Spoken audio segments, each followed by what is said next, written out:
Thank you all so much for tuning into the Financial Advantage. We're powered by the Wells Funding Group. I am Dennis Wells, and I'm super excited today to have Kris Bashenow with us, and she is a licensed realtor with the DeBoer Group and real broker in the Indianapolis area. Kris, thank you so much for joining me on the show today. Thank you so much for inviting me. It's a pleasure to be here. Awesome. Very, very good. So you're in the Indy area. How did you get started in real estate? I got my real estate license in 2016. I had a background. I started my professional career years ago, and I was an appraiser of high value homes for the Chubb Group of insurance companies. So I got to see a lot of very beautiful homes. But in 2016, my husband and I were going to have a lot of transactions in that year, and it was like it made sense for me to have my license. But I also like the aspect where I could kind of be in direct communication and control of that process. So I held my license, and it was part of what I did for a while, but I had, many other aspects. And I would say probably about a year and a half ago, I decided to focus on that being my main career and dedicate most of my time towards real estate sales. That's awesome. That's awesome. So getting in and seeing the high valued houses when you were doing the appraiser, kind of did it whet your appetite for the real estate business? Oh, absolutely. I saw a lot of gorgeous homes, and so that was a lot of fun. I got too many design ideas for sure. That's what I was thinking, because I know if my wife got into a lot of the high end homes, I mean, she's got a great eye anyway, but she's already Pinterest and everything else, it would just magnify that for sure. Yes, absolutely. Cool. So what are some of the more exciting changes that you've seen over your real estate career? Well, it's just, that's the one thing that's nice about the industry that we're in is it's always changing, and there's always something new happening. And then, most recently we've had so much change on fast form here. So it has been exciting to try and navigate all of that and stay on top of things for people that want to buy or sell a home, and do great service to them while all that's going on in the background. Yeah, absolutely. So I know that I'm sure you do both listings and buyers. What are some things that you're doing for your sellers to add value to them when they're looking to list their house? Well, in our market right now, in the indie market, you can still have a home that will receive multiple offers and will sell quickly, but there are also some houses that linger on the market. So it is so critically important to have that house and that property in the best condition possible, and to get the marketing off, immediately off the ground when you launch that listing, and generate the energy that's needed to give it the best chance of being successful. Because if it stays on the market for a while and it doesn't get picked up, those are the listings that get punished, and people start to, rightly or wrongly, wonder if there's something wrong with them, and the price, starts to drop over time. So I'm using for every listing that we do, we're doing listing videos. We're trying to attract the out-of-state buyer, make sure that they can find that property online, that they can fall in love with it through the photos and feel comfortable enough. We are having a lot of people from out of state move to Indianapolis, and they are buying the houses before they come here and see them. They are going under contract, trusting the media that they're seeing, trusting their local buyer's agent, and going under contract. So to have all of that dialed in, if you're not presenting well online, you're not going to capture that buyer. And then locally, having the open houses and the word of mouth, trying to get the neighbors out there recruiting to fill the home in their neighborhood. Absolutely. Well, and it is a great opportunity for those neighbors to be like, hey, do you want some, who do you know that you would like to be your neighbor?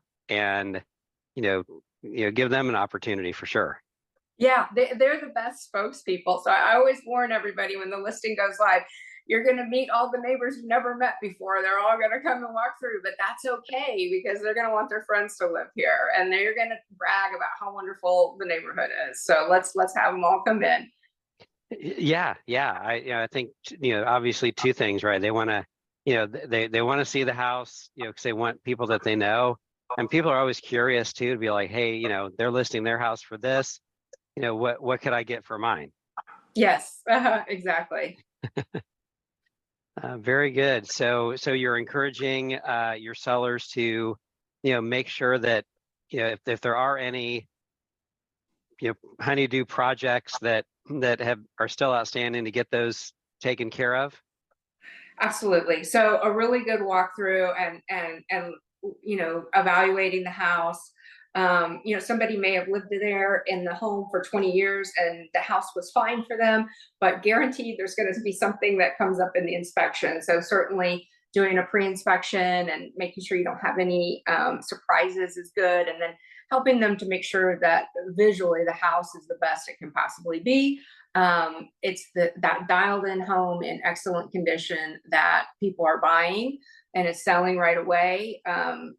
People don't have the patience. They don't want, work or tasks to do when they buy the house. So if you can eliminate that as much as possible, then your home is going to go to the top of the buyer's list. Yep, absolutely. And how important do you feel the initial price point is for the house when you go live with a listing? Oh, it's so hugely important. I mean, I tell everybody, buyers and sellers, there's basically only three ways that anybody can price the house. So you've got the traditional pricing that people used to do back in the day where they price it really high and it's kind of like, well, we'll just wait and see and we'll drop the price over time. And that used to work in the past. But I think today, the people that are, pricing it high just to test the market, as it lingers and they bring those price decreases in, I think they're really getting punished and they're selling for below what it would have gone if they would have priced it more reasonably. And then you've got people that are trying to decide what value the market is going to be perceiving their house at, and they're trying to price their house pretty close to what the market perception of the value is, and they'll be right at that, maybe a little under. And then the third pricing strategy is what I call event pricing, where you're pricing the house low and you're almost trying to generate an event by getting a lot of people to come in and bid it up above. So those are really the only three pricing strategies that anyone has. And when I'm with buyers and we're walking through the house, I will always ask them, okay, what pricing strategy are these sellers using? I want you to tell me. So I love it. So you're educating your clients about how the what the sellers are doing to market their house. yes, absolutely. Yeah. I love it. I love it. That when you're telling me the event pricing, it just made me think of eBay. I mean, I'm older, right? But Yeah.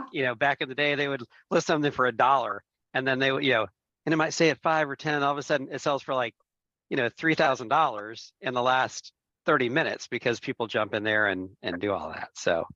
Yeah, I mean, absolutely. It still works. yeah, not that I recommend listing your house for $1, but Yeah. very, very good. Yeah, and there's just a lot of data out there now. I know in the mortgage world there's a lot, and and I think that because there is more information out there, buyers are able to be a little more savvy now than maybe they were able to be before. It's not that necessarily people are smarter or whatever, but that there's just more tools, I guess, in the tool belt. Yeah, absolutely. It's amazing how much information is out there, and with the online sites, how much access to information they have. So it does help them make better buying decisions. Absolutely. Yeah, yeah. And I'll preface this by saying that I am a big believer in using people who know what they're doing for everything. So like, I don't work on my own car. I don't list my own house, and I don't buy things by owner like that. But what are some, if someone was to say, well, hey, why should I use a licensed realtor as, my listing agent or a buyer's agent? What are value, how do you communicate value to people in that situation? I think an agent is, whether it's on the listing side or on the buy side, they're both, working to get somebody through the process as smoothly and quickly as possible to get both the buyer and the seller to their end goal, which is that transaction happening. And I think that agents help people get through it smoother with less bumps and bruises, and end up actually at the finish line.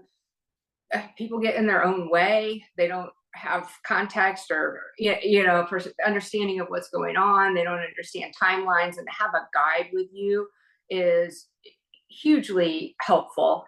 And I think buyers, a lot of times it's like I think that if you have the right buyer's agent, sometimes they can get a feel for who you are and show you what you want before you really realize it. That's one of the joys of being a buyer's agent and understanding the market, is being like, when I can show people things that they didn't even think about and they get excited about it. And they're like, oh my gosh, I love everything you put together, that you're so spot on. So I just think there's a perspective and an understanding when you're working with somebody that's been through the process so many times before. Yeah.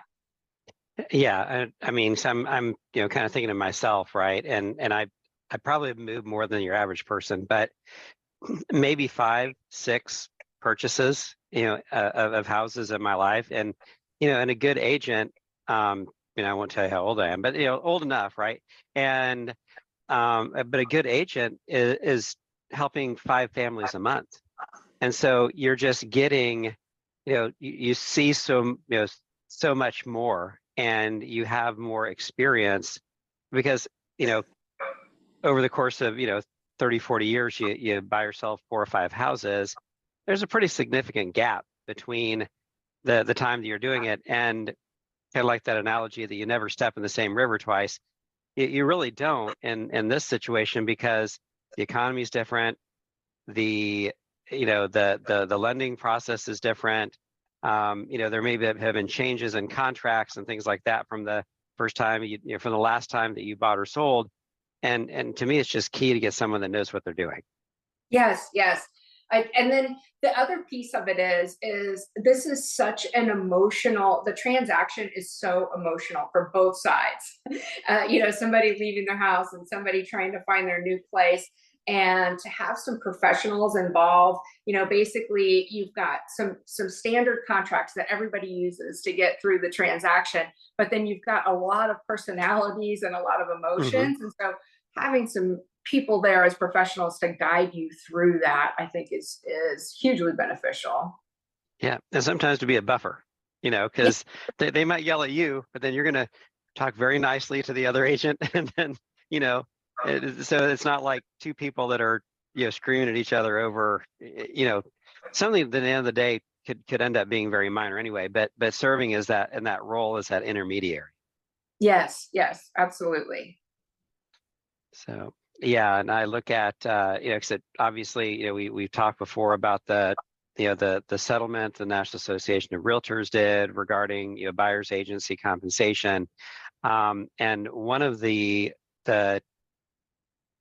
one of the things that I feel like the media is trying to do is say, well, you can do this yourself now.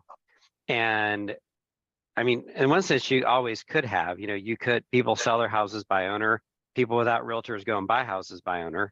But the challenge, from the outside looking in, that I'm seeing is that, one, you don't really, most people don't understand contracts.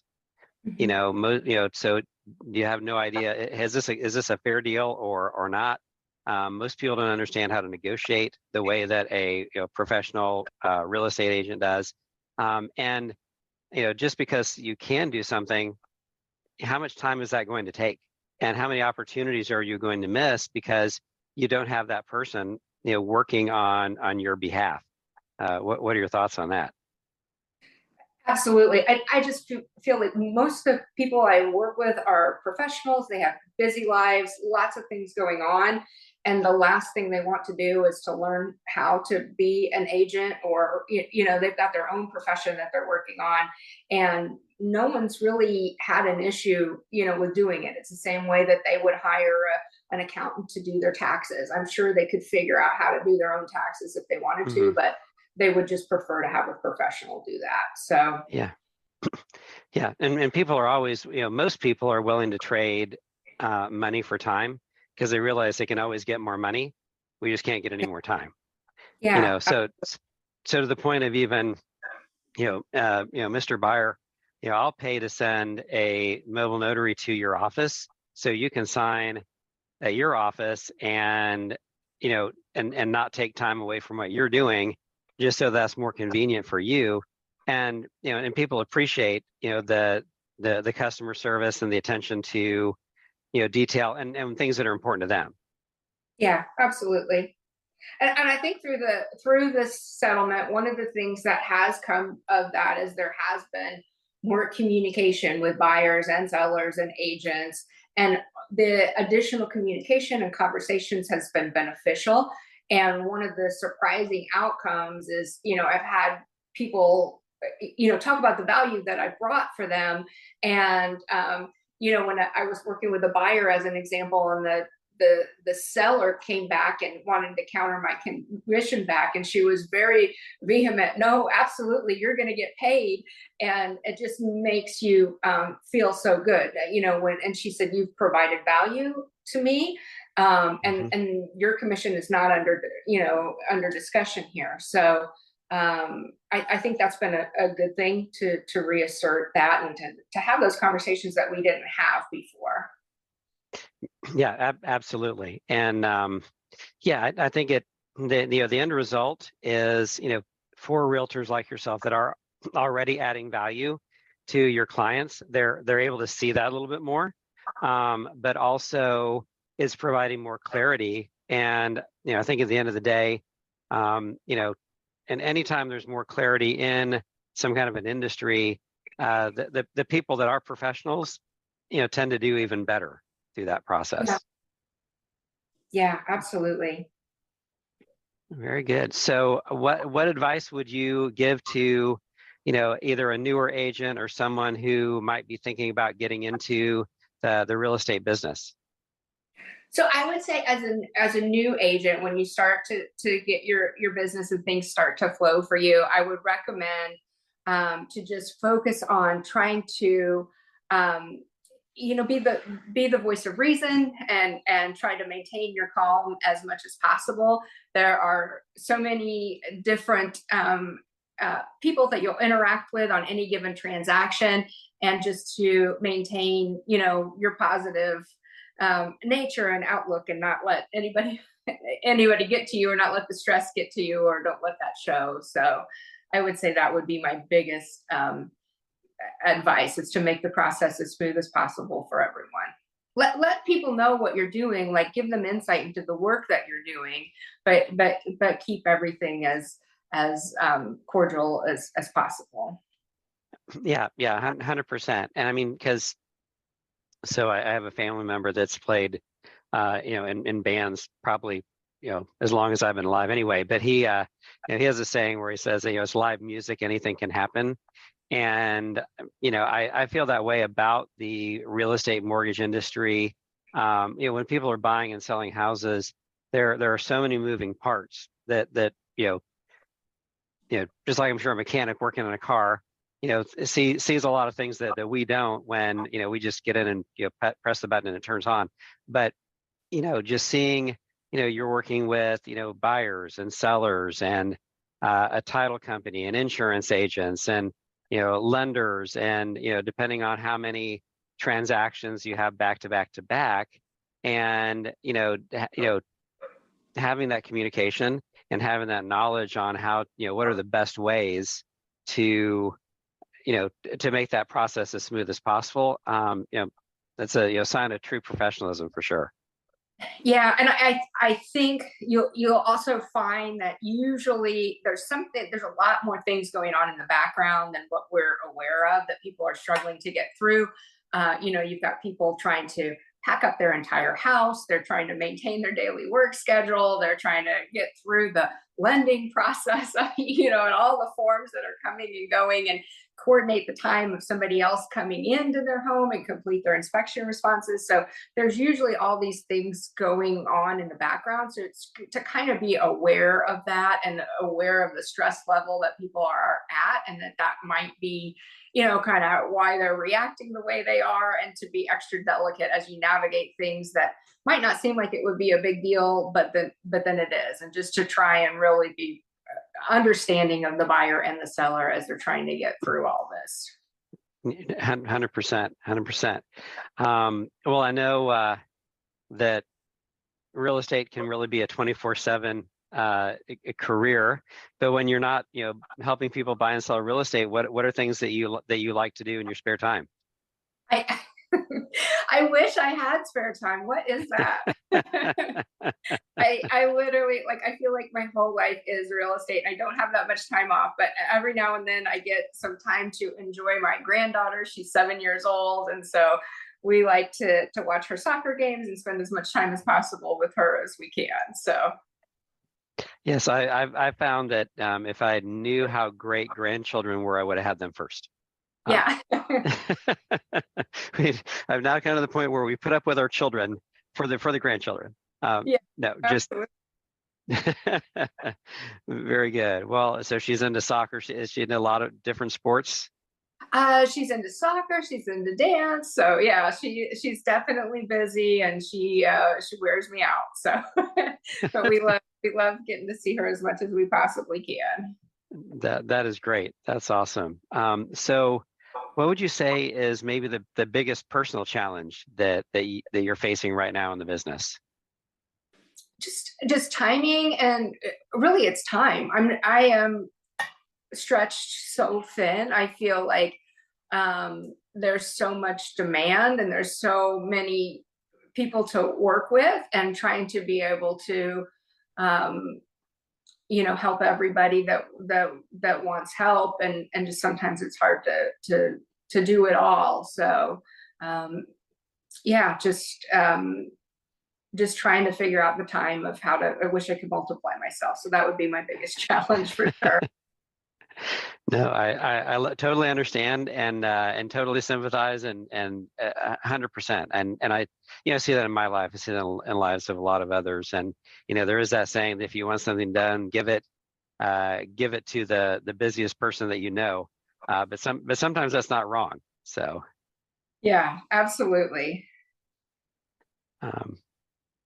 Well, Kris, thank you so much for being a part of the show here today. I really enjoyed getting the chance for us to talk together and to share your message and your vision with those out there. I'm sure there's people that want to talk to you about listing homes, buying homes, or getting into real estate or getting into investing. What's the best way for them to reach out and get in contact with you? They can send me a text message or give me a phone call. It's 317-294-2923.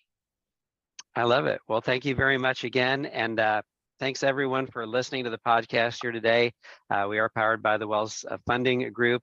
You can reach the team and I at 219-230-8400. We would love if you would give us a like on whatever platform that you're on, and subscribe if you've not already done that. And we'd love it if you would share this episode with 2 or 3 friends that could benefit from this as well. Kris, thank you again for joining us today. Thank you, Dennis. It was a pleasure. All right. Have a good day. You too. Bye.